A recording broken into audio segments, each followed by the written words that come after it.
ಓಂ ನಮಃ ಶಿವಾಯ. ಭಾರತ್ ಮಾತಾ ಶಿವಶಕ್ತಿ ಅವತಾರ್ ಓಂ ಮಂಡಳಿ. ಮುರಳಿಯ ದಿನಾಂಕ 20/9/2025. ಬೆಳಗಿನ ತರಗತಿ 5/5/1968. ಮಧುರಾತಿ ಮಧುರ ಮಕ್ಕಳೇ, ಒಬ್ಬ ತಂದೆಯನ್ನು ನೆನಪು ಮಾಡಿದಾಗ ನೀವು ಪಾವನರಾಗುತ್ತೀರಿ.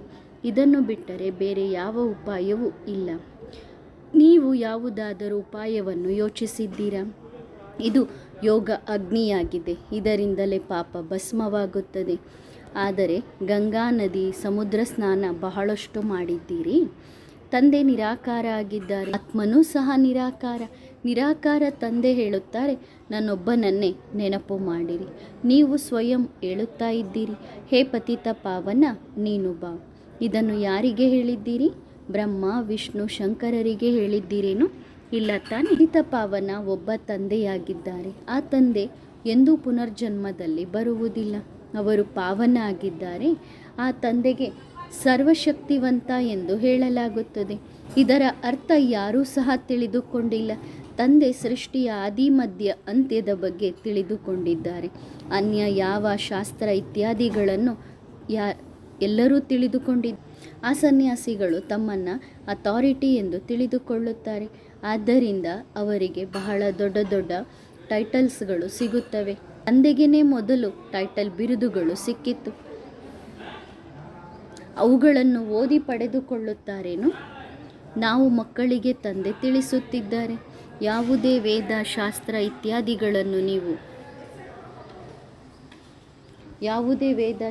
ಇತ್ಯಾದಿಗಳನ್ನು ಓದಿದ್ದೇನೇನು?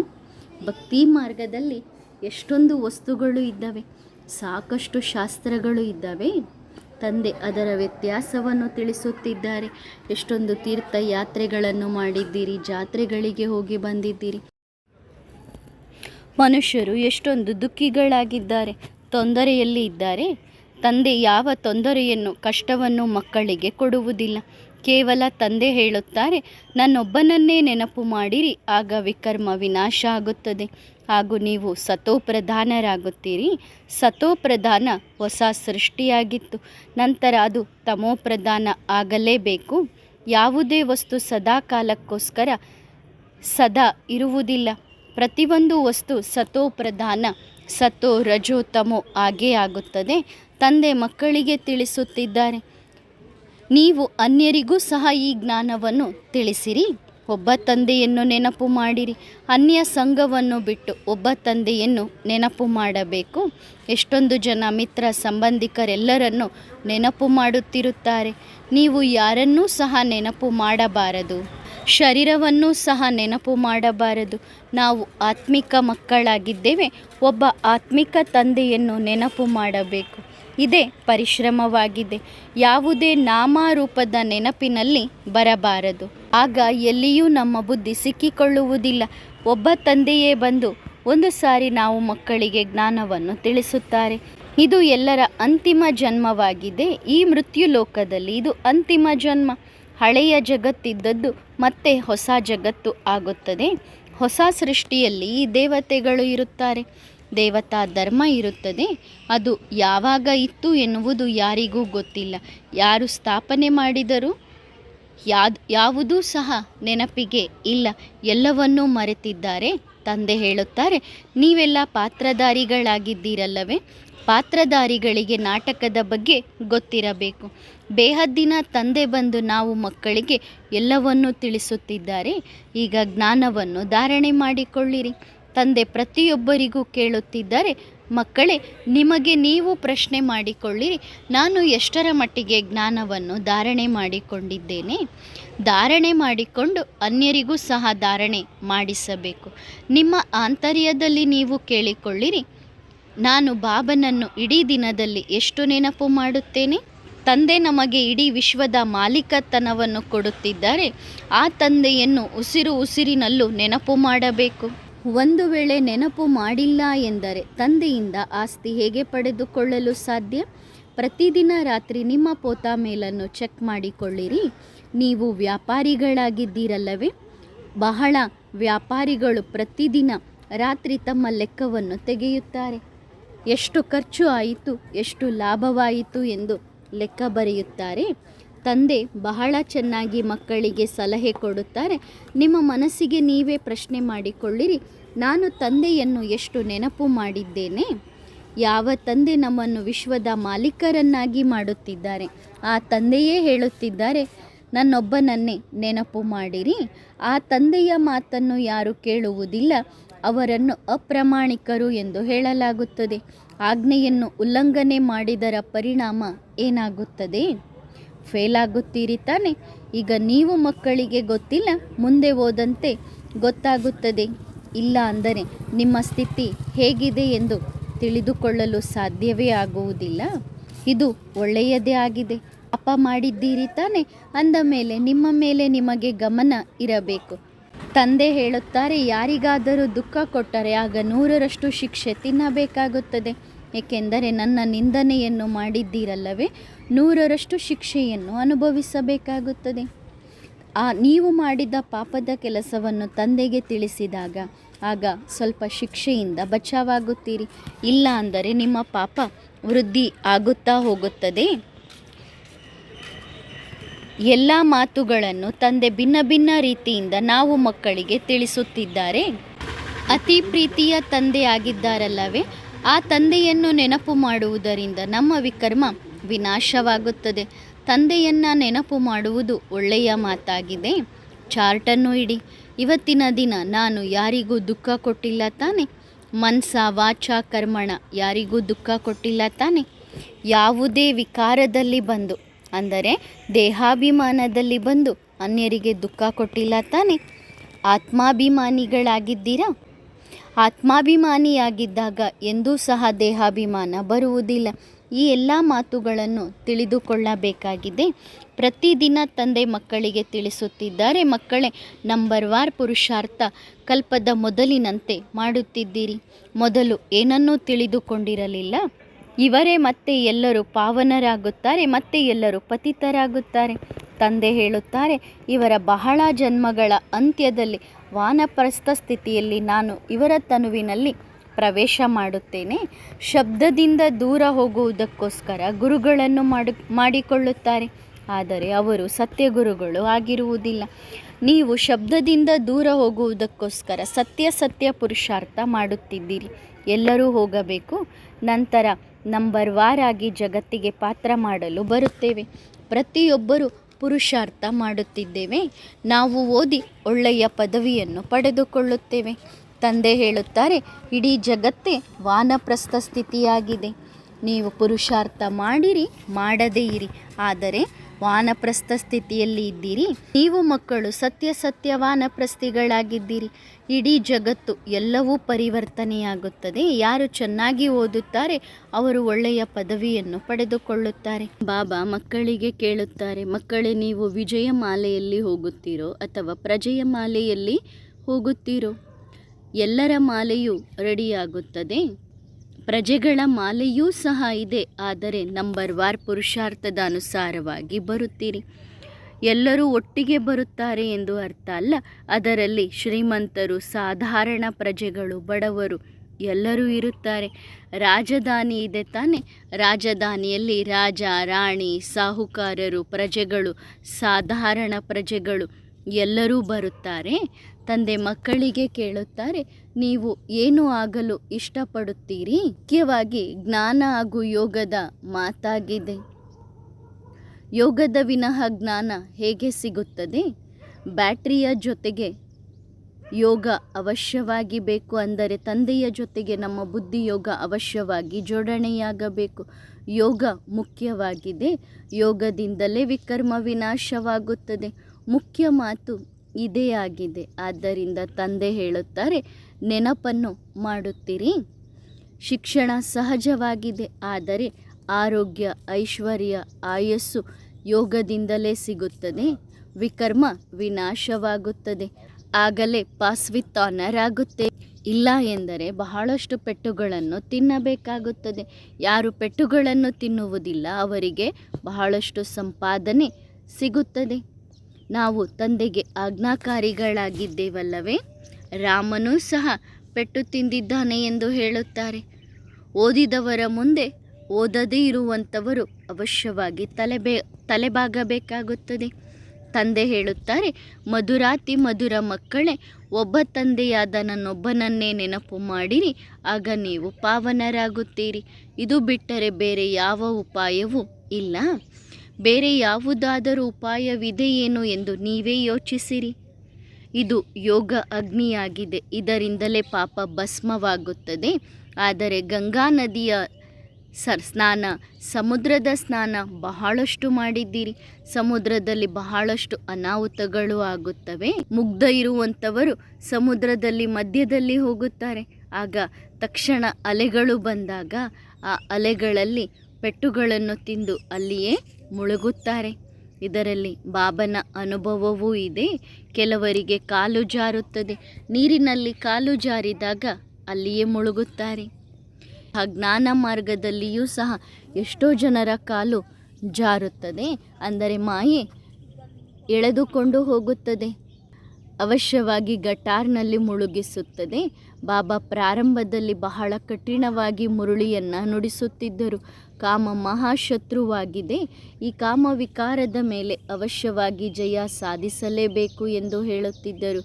ಹೇಗೆ ಈ ಗಟಾರ್ ಸ್ವಚ್ಛ ಮಾಡುವಂಥವರು ತಮ್ಮ ಮುಖವನ್ನು ಮುಚ್ಚಿಕೊಂಡು ಒಳಗೆ ಹೋಗಿ ಸ್ವಚ್ಛ ಮಾಡುತ್ತಾರೆ. ನೀವು ಸಹ ಅದೇ ರೀತಿ ಆ ಗಟಾರ್ನಿಂದ ಮುಖವನ್ನು ತಿರುಗಿಸಿರಿ. ಬಾಬಾ ಸ್ವಚ್ಛವಾಗಿ ಹೇಳುತ್ತಾರೆ. ಅಂದರೆ ಕಾಮವಿಕಾರದಿಂದ ನಿಮ್ಮ ಮುಖವನ್ನು ತಿರುಗಿಸಿರಿ ಎಂದು ಹೇಳುತ್ತಾರೆ. ಡಾಗ್ ಡೇಂಜರ್ ಎಂದು ಹೇಳುತ್ತಾರೆ. ಯಾಕೆ? ಅದು ಸ್ವಯಂ ತಾನೂ ಅಮೃತ ಕುಡಿಯುವುದಿಲ್ಲ, ಬೇರೆಯವರಿಗೂ ಕುಡಿಯಲು ಬಿಡುವುದಿಲ್ಲ. ಅಂದರೆ ಕಾಮವಿಕಾರಕ್ಕೆ ವಶ ಆದಂಥವರು, ಕಾಮವಿಕಾರದ ನಶೆಯಲ್ಲಿ ಇರುವಂಥವರು ತಾವೂ ಜ್ಞಾನಾಮೃತವನ್ನು ಕುಡಿಯುವುದಿಲ್ಲ, ಬೇರೆಯವರಿಗೂ ಕುಡಿಯಲು ಬಿಡುವುದಿಲ್ಲ. ಬಾಬಾ ಏನು ಹೇಳುತ್ತಿದ್ದಾರೆ? ಯಾವ ಮಕ್ಕಳು ಹಾಳಾಗಬಾರದು, ಅಂದರೆ ಮಾಯೆಗೆ ವಶ ಆಗಬಾರದು ಎಂದು ಬಾಬಾ ಹೇಳುತ್ತಾರೆ. ಈ ಬಾಬನ ಮುರುಳಿ ಯಾವ ಮಕ್ಕಳ ಮೇಲೂ ಸಿಟ್ಟು ಮಾಡುವುದಾಗಿರಲಿಲ್ಲ. ಇದೂ ಸಹ ಬಾಬಾ ಉದಾಹರಣೆಯನ್ನು ಕೊಡುತ್ತಾರೆ. ದೇವತಾ ಲೋಕದ ವಾದ್ಯವನ್ನು ಕತ್ತೆಗಳಿಗೇನು ಗೊತ್ತು ಎಂದು ಹೇಳುತ್ತಾರೆ ತಾನೆ. ಅಂದರೆ ದೇವತಾ ಲೋಕದ ವಾದ್ಯ ಯಾವ ರೀತಿ ಇರುತ್ತದೆ ಎನ್ನುವುದು ಮಕ್ಕಳಿಗೆ ಗೊತ್ತಿದೆ. ಆ ವಾದ್ಯವನ್ನು ಕೇಳಿ ಯಾರ ಮನಸ್ಸು ಹಾಳಾಗುವುದಿಲ್ಲ. ಆದರೆ ವಿಕಾರದ ಮಾತು ಬಂದಾಗ ಎಲ್ಲರೂ ಹಾಳಾಗುತ್ತಾರೆ. ಅಂದರೆ ಮನಸ್ಸನ್ನು ತಂದೆಯಿಂದ ತಿರುಗಿಸಿಕೊಳ್ಳುತ್ತಾರೆ. ಇದು ಸಹ ನಾಟಕದ ನಿಯಮ ಎಂದು ಹೇಳಲಾಗುತ್ತದೆ. ಇದೇ ರೀತಿ ಆಗುತ್ತದೆ. ಇದು ಸಹ ಬರೆಯಲಾಗಿದೆ, ಅರಗಿನ ಭವನಕ್ಕೆ ಬೆಂಕಿ ಹಚ್ಚಿದರು ಎಂದು. ಇದೆಲ್ಲವೂ ನೀವು ಮಕ್ಕಳು ನೋಡಿದ್ದೀರಿ. ಬಾಬಾ ಆದಿಯಲ್ಲಿ ಬಾಬಾ ಇದ್ದಂಥ ಮನೆಯನ್ನು ಸುಡುವುದಕ್ಕಾಗಿ ಸೀಮೆ ಎಣ್ಣೆಯನ್ನು ತರುತ್ತಿದ್ದರು. ಆಗ ಪೊಲೀಸರನ್ನು ಕರೆಸಬೇಕಾಗುತ್ತಿತ್ತು. ಆ ಸಮಯದಲ್ಲಿ ಬಾಬಾ ಇರಲಿಲ್ಲ. ಬಾಬಾ ರಾತ್ರಿಯೇ ಹೊರಗೆ ಹೋಗಿರುತ್ತಿದ್ದರು. ಹೇಗೆ ನೀವು ಮಕ್ಕಳು ಕೆಲವೊಮ್ಮೆ ಮನೆಯಿಂದ ಹೊರಗೆ ಓಡುತ್ತೀರಿ, ಯಾರಿಗೂ ಗೊತ್ತಾಗುವುದಿಲ್ಲ. ಅದೇ ರೀತಿ ಬಾಬಾ ರಾತ್ರಿಯೇ ಹೊರಗೆ ಹೋಗಿರುತ್ತಿದ್ದರು, ಯಾರಿಗೂ ಗೊತ್ತಾಗುತ್ತಿರಲಿಲ್ಲ. ಇದೆಲ್ಲವೂ ನಾಟಕದಲ್ಲಿ ನಿಗದಿಯಾಗಿತ್ತು. ನಾಟಕ ಬಹಳ ಶಕ್ತಿಶಾಲಿಯಾಗಿತ್ತು. ಮನುಷ್ಯರಲ್ಲಿ ಯಾವ ಶಕ್ತಿ ಇದೆ, ಮುಂದೆ ಹೋದಂತೆ ನಿಮಗೆ ಎಲ್ಲವೂ ಸಾಕ್ಷಾತ್ಕಾರವಾಗುತ್ತದೆ. ಮನೆಯ ದೃಶ್ಯವು ಹತ್ತಿರ ಕಾಣಿಸುತ್ತದೆ. ಈಗ ಸಸಿ ನೆಡುವ ಕಾರ್ಯ ನಡೆಯುತ್ತಿದೆ. ಈ ರೀತಿ ಎಲ್ಲರಿಗೂ ಕಾಣಿಸುತ್ತದೆ ಎಂದು ಅರ್ಥ ಏನು? ಆದ್ದರಿಂದ ಬಾಬಾ ಹೇಳುತ್ತಾರೆ, ತಂದೆಯನ್ನು ಮರೆಯಬೇಡಿರಿ. ಇಲ್ಲಿ ಹೇಗೆ ಯೋಗ ಅಗ್ನಿಯಲ್ಲಿ ಕುಳಿತಿರುತ್ತೀರಿ, ಹೊರಗಡೆ ಹೋಗುತ್ತಿದ್ದಂತೆ ಆ ಮಾತೆ ಬೇರೆಯಾಗುತ್ತದೆ. ಇಡೀ ದಿನ ಉದ್ಯೋಗ ವ್ಯವಹಾರದಲ್ಲಿ ತೊಡಗಿರುತ್ತೀರಿ. ಇಲ್ಲಿ ಬರುತ್ತಿದ್ದಂತೆ ವಿಶ್ರಾಂತಿಯನ್ನು ಪಡೆಯುತ್ತೀರಿ, ರಿಫ್ರೆಶ್ ಆಗುತ್ತೀರಿ. 7 ದಿನದ ಬಟ್ಟೆಯಲ್ಲಿ ಕುಳಿತು ಹೋದಾಗ ಮತ್ತೆ 2-3 ತಿಂಗಳ ತನಕ ರಿಫ್ರೆಶ್ ಆಗಿರುತ್ತೀರಿ. ಸ್ಥಿತಿ ಬಹಳ ಚೆನ್ನಾಗಿರುತ್ತದೆ, ಒಳ್ಳೆಯದು. ಮಧುರಾತಿ ಮಧುರ ಆತ್ಮಿಕ ಮಕ್ಕಳಿಗೆ ಬಾಪ್ದಾದಾರವರ ನೆನಪು ಪ್ರೀತಿಗಳು. ನೆನಪಿನ ಯಾತ್ರೆಯ ತರಗತಿಯ ನಂತರ ಬೇಹದ್ದಿನ ತಂದೆ ಬೇಹದ್ದಿನಲ್ಲಿ ನಿಂತು ಅಮೂಲ್ಯ ಮಹಾವಾಕ್ಯಗಳನ್ನು ಹೇಳಿದ್ದಾರೆ. ಮಕ್ಕಳೇ, ಏನು ಮಾಡುತ್ತಿದ್ದೀರಿ? ಯಾವ ಪ್ರಕಾರದ ಪುರುಷಾರ್ಥ ಮಾಡುತ್ತಿದ್ದೀರಿ? ವಾನಪ್ರಸ್ಥದಲ್ಲಿ ಹೋಗುವಂತಹ ಪುರುಷಾರ್ಥ ಮಾಡುತ್ತಿದ್ದೀರಾ? ಎಲ್ಲರೂ ನಿಮ್ಮ ಮನೆಗೆ ವಾಪಸ್ ಹೋಗಲು ಬಯಸುತ್ತೀರೇನೋ? ಈಗ ಮನೆಗೆ ಹೋಗಬೇಕು ಎನ್ನುವುದು ನೆನಪಿದೆನಾ? ಇದು ಸಹ ನೆನಪಿಗೆ ಬರಬೇಕು. ನಾವು ಶಾಂತಿಧಾಮಕ್ಕೆ ಹೋಗಬೇಕು, ಸುಖಧಾಮಕ್ಕೆ ಹೋಗಬೇಕು. ಜಗತ್ತು ಎಲ್ಲವನ್ನೂ ಮರೆಯಬೇಕು. ಹಳೆಯ ಜಗತ್ತಿನಿಂದ ನಮ್ಮ ಮನಸ್ಸನ್ನು ತೆಗೆದುಹಾಕಬೇಕು. ಈ ಹಳೆಯ ಜಗತ್ತಿನೊಂದಿಗೆ ಮನಸ್ಸನ್ನು ಜೋಡಿಸಬಾರದು. ಮಕ್ಕಳಿಗೆ ಎಷ್ಟೊಂದು ಖುಷಿಯಾಗುತ್ತದೆ, ಅಪಾರ ಖುಷಿಯಾಗುತ್ತದೆ ತಾನೇ. ನಾವು ನಮ್ಮ ಮನೆಗೆ ಹೋಗುತ್ತಿದ್ದೇವೆ, ವಿಶ್ವದ ಮಾಲೀಕರಾಗುತ್ತಿದ್ದೇವೆ. ಅರ್ಥ ನೀವು ಮಕ್ಕಳಿಗೆ ಗೊತ್ತಿದೆ. ನಿರ್ವಾಣಧಾಮಕ್ಕೆ ಹೋಗುವಂತಹ ಪುರುಷಾರ್ಥ ಮಾಡುತ್ತಿದ್ದೀರಿ. ಮಕ್ಕಳೇ, ನಿಮ್ಮ ನಿಮ್ಮ ಪಾತ್ರವನ್ನು ನೀವು ನೋಡಿರಿ. ಯಾರು ಕೇಳುತ್ತಿದ್ದಾರೆ? ಯಾರು ಕೇಳುತ್ತಿದ್ದಾರೆ? ಮಕ್ಕಳು ಶಾಂತಿಧಾಮ ಹಾಗೂ ಸುಖಧಾಮದ ನೆನಪು ಬರುತ್ತಿದೆನಾ? ಒಳ್ಳೆಯದು. ಮಧುರಾತಿ ಮಧುರ ಸಿಕ್ಕಿಲ್ಲದೆ ಮಕ್ಕಳ ಪ್ರತಿಯಾಗಿ ಆತ್ಮಿಕ ಬಾಪ್ದಾದಾರವರ ನೆನಪು, ಪ್ರೀತಿ ಹಾಗೂ ಸುಪ್ರಭಾತ. ಮಧುರಾತಿ ಮಧುರ ಆತ್ಮಿಕ ಮಕ್ಕಳ ಪ್ರತಿಯಾಗಿ ಆತ್ಮಿಕ ತಂದೆಯ ನಮಸ್ತೆ ನಮಸ್ತೆ ನಮಸ್ತೆ. ರಾತ್ರಿ ತರಗತಿ 1/5/1968. ಜಗತ್ತಿನಲ್ಲಿ ಜಗತ್ತಿನ ಮಾತುಗಳೊಂದಿಗೆ ಸಂತುಷ್ಟಪಡಿಸುತ್ತಾರೆ. ಇದು ಈಶ್ವರೀಯ ಮಾತುಗಳು. ಇಲ್ಲಿ ಈಶ್ವರೀಯ ಮಾತುಗಳೊಂದಿಗೆ ಖುಷಿಯಾಗುತ್ತೀರಿ. ಆತ್ಮಿಕ ಸಂಭಾಷಣೆ ಇದಾಗಿದೆ. ಆತ್ಮಗಳೊಂದಿಗೆ ಸಂಭಾಷಣೆ ಕೇವಲ ಈ ಸಮಯದಲ್ಲಿಯೇ ಆಗುತ್ತದೆ. ಪುರುಷೋತ್ತಮ ಸಂಗಮ ಯುಗದಲ್ಲಿ ತಂದೆ ಬಂದು ನಾವು ಆತ್ಮಗಳೊಂದಿಗೆ ಮಾತನಾಡುತ್ತಾರೆ. ತಂದೆ ನಾವು ಮಕ್ಕಳಿಗೆ ತಿಳಿಸುತ್ತಿದ್ದಾರೆ, ಮಕ್ಕಳೇ, ನಿಮ್ಮನ್ನು ನೀವು ಆತ್ಮ ಎಂದು ತಿಳಿದುಕೊಳ್ಳಿರಿ. ಶಿವನಿಗೆ ಆತ್ಮಿಕ ತಂದೆ ಎಂದು ಹೇಳಲಾಗುತ್ತದೆ. ಲೌಕಿಕ ತಂದೆಗೆ ಎಂದೂ ಈ ರೀತಿ ಕರೆಯುವುದಿಲ್ಲ. ಆತ್ಮಿಕ ತಂದೆ ಅವಶ್ಯವಾಗಿ ತಂದೆಯಾಗಿದ್ದಾರೆ. ಆ ಆತ್ಮಿಕ ತಂದೆಯೇ ನಾವು ಆತ್ಮರುಗಳನ್ನು ಖುಷಿಪಡಿಸುತ್ತಾರೆ. ಹೇ ಆತ್ಮಿಕ ಮಕ್ಕಳೇ ಎಂದು ತಿಳಿಸುತ್ತಾರೆ. ಆತ್ಮಿಕ ತಂದೆ ಮತ್ತೇನು ಹೇಳುತ್ತಾರೆ? ಆತ್ಮಿಕ ತಂದೆ ಗಳಿಗೆ ಗಳಿಗೆಗೂ ಆತ್ಮಿಕ ಮಕ್ಕಳೇ ಎಂದು ಹೇಳುತ್ತಾರೆ. ನೀವು ಮಕ್ಕಳಿಗೆ ಈಗ ಅಭ್ಯಾಸವಾಗುತ್ತಿದೆ ತಾನೆ. ಕಲ್ಪಕಲ್ಪಕ್ಕೂ ನಾಟಕದನುಸಾರವಾಗಿ ಪ್ರಾಕ್ಟೀಸ್ ಆಗಿದೆ. ನಾನು ನಿಮ್ಮ ತಂದೆಯಾಗಿದ್ದೇನೆ ಎಂದು ತಂದೆ ತಿಳಿಸುತ್ತಿದ್ದಾರೆ. ನೀವು ನನ್ನ ಮಕ್ಕಳಾಗಿದ್ದೀರಿ. ಇಲ್ಲಿ ಆತ್ಮಗಳು ಪವಿತ್ರರಾಗಿಲ್ಲ, ನಾವು ಪವಿತ್ರರಾಗುತ್ತಿದ್ದೇವೆ. ತಮ್ಮನ್ನು ಆತ್ಮ ಎಂದು ತಿಳಿದು ತಂದೆಯಾದ ನನ್ನೊಬ್ಬನನ್ನೇ ನೆನಪು ಮಾಡಿರಿ. ಆತ್ಮ ಹಾಗೂ ಪರಮಾತ್ಮನ ಮೇಳ ಕಲ್ಪದಲ್ಲಿ ಒಂದು ಸಾರಿ ಆಗುತ್ತದೆ. ಪ್ರತಿಯೊಂದು ಮಾತು ಬೇಹದ್ದಿನದಾಗಿದೆ. ನಾವು ಸತೋಪ್ರಧಾನರಾಗಿದ್ದವರು ಬೇಹದ್ದಿನಲ್ಲಿ ಇದ್ದಂಥವರು. ಈಗ ತಮೋ ಪ್ರಧಾನರಾಗಿದ್ದೇವೆ, ಬೇಹದ್ದಿನಲ್ಲಿ ಇದ್ದೆವು. ಆಗ ಬೇಹದ್ದಿನ ರಾಜ ವೈಭೋಗ ಇತ್ತು. ಭಕ್ತಿ ಮಾರ್ಗದಲ್ಲಿ ಬೇಹದ್ದಿನ ತಂದೆಯನ್ನೇ ನೆನಪು ಮಾಡುತ್ತಿದ್ದವರು. ಭಕ್ತರ ಗುಂಪು ಸಹ ಬಹಳ ಸೇರುತ್ತದೆ. ಯಾವಾಗ ವಿನಾಶದ ಸಮಯ ಹತ್ತಿರ ಬರುತ್ತದೆ, ಆಗ ತಂದೆಯ ಹತ್ತಿರ ಭಕ್ತರ ಗುಂಪು ಸೇರುತ್ತದೆ. ಭಕ್ತರು ಬಹಳ ದುಃಖಿಗಳಾಗಿದ್ದಾರೆ. ಈಗ ದುಃಖಿಗಳಾಗಿದ್ದಾರೆ. ಮಕ್ಕಳಿಗೆ ಗೊತ್ತಿದೆ, ಮುಂದೆ ಹೋದಂತೆ ಇನ್ನೂ ದುಃಖಿಗಳಾಗಬೇಕಾಗುತ್ತದೆ. ಆ ಸಮಯದಲ್ಲಿ ಅನ್ನವೂ ಸಿಗುವುದಿಲ್ಲ, ಕುಡಿಯಲು ನೀರು ಸಿಗುವುದಿಲ್ಲ. ಗ್ಯಾಸಿನ ಪೈಪ್ ಹೊಡೆಯುವುದರಿಂದ ನೀರಿನಲ್ಲಿ ವಿಷ ಹರಡುತ್ತದೆ. ದುಃಖದ ಬೆಟ್ಟವೇ ಕೆಳಗೆ ಬೀಳಲಿದೆ. ಮಕ್ಕಳಿಗೆ ಗೊತ್ತಿದೆ, ಹಳೆಯ ಜಗತ್ತೇ ಸಮಾಪ್ತಿಯಾಗಲಿದೆ. ಏನೇನಾಗುತ್ತಿದೆ? ಇಂತಿಂಥ ಬಾಂಬ್ಸ್ಗಳನ್ನು ಕಂಡುಹಿಡಿದಿದ್ದಾರೆ.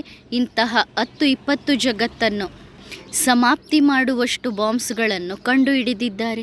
ಇದು ಯಾವುದು ಇಟ್ಟುಕೊಳ್ಳುವುದಕ್ಕೋಸ್ಕರ ಅಲ್ಲ, ಇದಕ್ಕಾಗಿ ಬಹಳ ಖರ್ಚು ಮಾಡುತ್ತಾರೆ.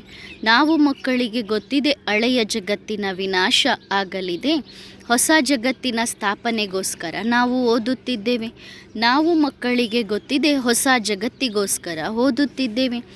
ಅಮರ ಲೋಕ ಎಂದು ಆ ಜಗತ್ತಿಗೆ ಹೇಳುತ್ತಾರೆ. ಮೃತ್ಯು ಲೋಕದಲ್ಲಿ ನೀವು ಅಮರ ಲೋಕಕ್ಕೆ ಹೋಗುವುದಕ್ಕೋಸ್ಕರ ಓದುತ್ತಿದ್ದೀರಿ. ನೀವು ಇಲ್ಲಿ ಹೊಸ ಮಾತುಗಳನ್ನು ಕೇಳುತ್ತಿದ್ದೀರಿ. ತಂದೆಯೇ ಬಂದು ಹೊಸ ಜಗತ್ತನ್ನು ಸ್ಥಾಪನೆ ಮಾಡುತ್ತಾರೆ. ಇದು ತಂದೆಗೆ ಗೊತ್ತು ಹಾಗೂ ತಂದೆಯ ಮಕ್ಕಳಿಗೆ ಗೊತ್ತು.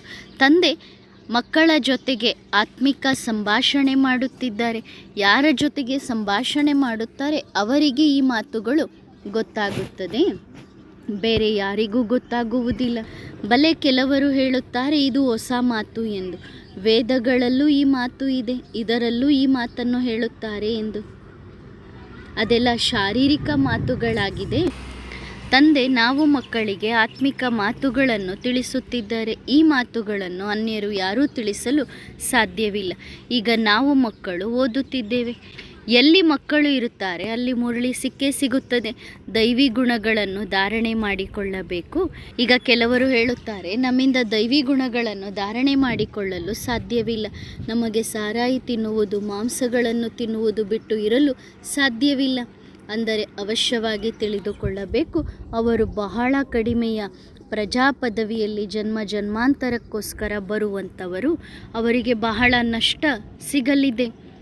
ವ್ಯಾಪಾರಿಗಳು ಎಷ್ಟೊಂದು ನಷ್ಟವನ್ನು ಅನುಭವಿಸುತ್ತಾರೆ ಅವರಿಗೆ ಗೊತ್ತಾಗುತ್ತದೆ.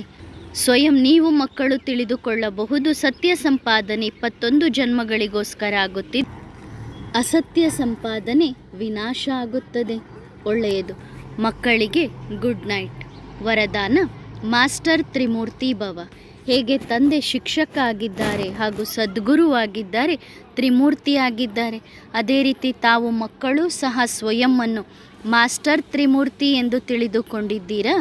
ಈಗ ಅಂತಿಮ ಸಮಯದಲ್ಲಿ ಪ್ರತಿ ಸೆಕೆಂಡು ಮನಸ್ಸು, ವಾಣಿ ಹಾಗೂ ಕರ್ಮ ಮೂರರ ಮೂಲಕ ಜೊತೆಗೆ ಸೇವೆ ಮಾಡಲೇಬೇಕು. ಒಂದೇ ಸಮಯದಲ್ಲಿ 3 ರೂಪದಿಂದ ಸೇವೆ ಮಾಡುವಂಥವರೇ ವಿಶ್ವ ಕಲ್ಯಾಣಕಾರಿಗಳಾಗಲು ಸಾಧ್ಯ. ಹಾಗಾದರೆ ನಿಮ್ಮನ್ನು ನೀವು ಚೆಕ್ ಮಾಡಿಕೊಳ್ಳಿರಿ, ಪ್ರತಿ ಸಮಯ 3 ರೂಪದಿಂದ ಸೇವೆ ಆಗುತ್ತಿದೆನಾ? ತಂದೆಯ ಸಮಾನ ಜ್ಞಾನ ಮೂರ್ತಿಗಳಾಗಿ ದೈವಿ ಸಂಸ್ಕಾರಗಳ ಸ್ಥಾಪನೆಯನ್ನು ಮಾಡಿಕೊಳ್ಳಬೇಕು. ಸ್ನೇಹ ಮೂರ್ತಿಯ ಮೂಲಕ ಪಾಲನೆ ಮಾಡಬೇಕು ಹಾಗೂ ಶಕ್ತಿ ಮೂರ್ತಿಗಳಾಗಿ ಅಸುರಿ ಸಂಸ್ಕಾರಗಳನ್ನು ವಿನಾಶ ಮಾಡಬೇಕು. ಆಗ ಹೇಳಲಾಗುತ್ತದೆ ಮಾಸ್ಟರ್ ತ್ರಿಮೂರ್ತಿ ಎಂದು. ಒಳ್ಳೆಯದು. ಓಂ ನಮಃ ಶಿವಾಯ.